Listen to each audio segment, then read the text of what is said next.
سبھی کے سامنے ایک دن ضرور آتا ہے، یہ حسن فانی ہے کیوں کر غرور آتا ہے۔ سنیں گے ناظرین عمران پرتاپ علی کی نظم۔ سے پہلے بتا دوں دوستو، ڈاکٹر ایس ٹی حسن پور سانسد کہتے ہیں ہیمنت وسوا شرما سماج میں جہر پھیلاتے ہیں، ان کی سرکار مسلمانوں کے خلاف ہے۔ چلیے پہلے سنتے ہیں عمران پرتاپ علی کی نظم۔ تو آپ سے گزارش ہے ویڈیو کو لائک کیجیے اور چینل کو ضرور سبسکرائب کیجیے۔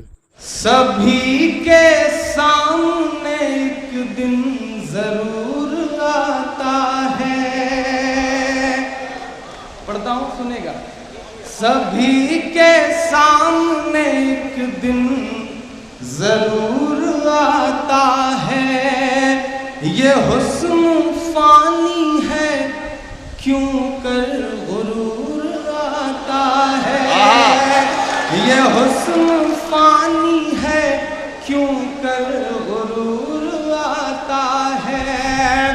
کسی بھی کریم یا پاؤڈر سے کچھ نہیں ہوتا،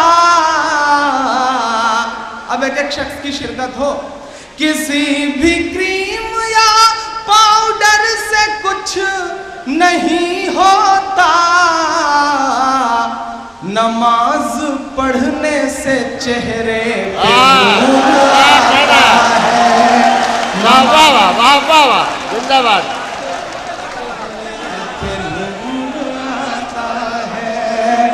نماز پڑھنے سے چہرے پہ نور آتا ہے۔ بہت شکریہ، آپ بہت محبتوں سے سن رہے ہیں۔ آپ نے اتنی داد واد دی تو میرے بال بچے پل جائیں گے جو بھی پیدا نہیں ہوئے ہیں۔ ایسے رات رات بھر منقاد بھائی مشاہدہ کروائیں گے تو ہوں گے بھی نہیں، اس کی پوری گارنٹی کے ساتھ اگلے 4 مصرے پڑھتا ہوں۔ بہت پیار سے سن رہے ہیں جو پیچھے تمام دوست، میں جس کے لیے بدنام ہوں یا جس کے لیے مشہور ہوں، میں 4 مصرے پڑھتا ہوں۔ 4 دن پہلے 5 دن پہلے اس دیش کی سنسد میں ایک واقعہ ہوتا ہے، ایک خاص موقع، اور ایک صاحب اس موقع پر اٹھ کے باہر آ جاتے ہیں۔ میں 4 مصرے پڑھتا ہوں، میں کسی حمایت میں نہیں پڑھتا، لیکن میرا من کرتا ہے کہ میں پڑھوں۔ میں پڑھتا ہوں، آپ محسوس کریں کہ مائک پر عمران نہیں بلکہ برق صاحب کھڑے ہیں۔ پڑھتا ہوں، سنے گا۔ ایک شخص کی شرکت ہو۔ خدا کی راہ میں ہم کوئی سمجھوتا نہیں کرتے، شرکت ہونی چاہیے پیچھے تک۔ میں ہمت کر رہا ہوں، میں جو سچ بول رہا ہوں اسے بولنے کے لیے بڑی ہمت کی ضرورت ہے، لیکن میں پڑھتا ہوں، سنے گا۔ خدا کی راہ میں ہم کوئی سمجھوتا نہیں کرتے، مگر خاک وطن تجھ کو کبھی رسوا نہیں کرتے، مگر خاک وطن تجھ کو کبھی رسوا نہیں کرتے۔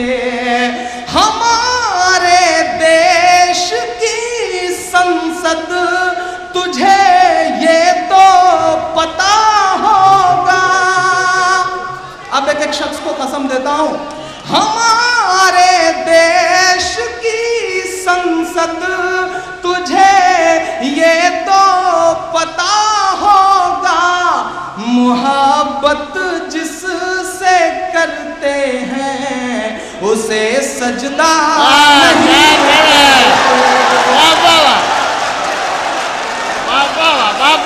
زندہ باد۔ کیا کہنا ہے؟ بالکل تازہ، واہ واہ واہ، کیا کہنا ہے؟ واہ واہ، پھر بڑھو عمران بھائی، واہ واہ۔ پیچھے تک جو دوست بیٹھے ہیں، کیا ان تک میری آواز نہیں پہنچ رہی ہے یا میرے احساس نہیں پہنچ رہے ہیں؟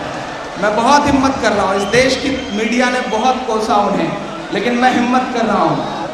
مجھ کو ظالم کا طرفدار نہیں لکھ سکتے، مجھ کو ظالم کا طرفدار نہیں لکھ سکتے، کم سے کم وہ مجھے لاچار نہیں لکھ سکتے، اور جاں ہتھیلی پہ لیے بول رہا ہوں جو سچ، اس کو اس دیش کے اخبار نہیں۔ ناظرین، عمران برطاب غری کی نظم سننے کے بعد آپ اپنی رائے میں کیا کہنا چاہتے ہیں وہ نیچے کمنٹ باکس میں ضرور بتائیں۔ وضو کے فضائل۔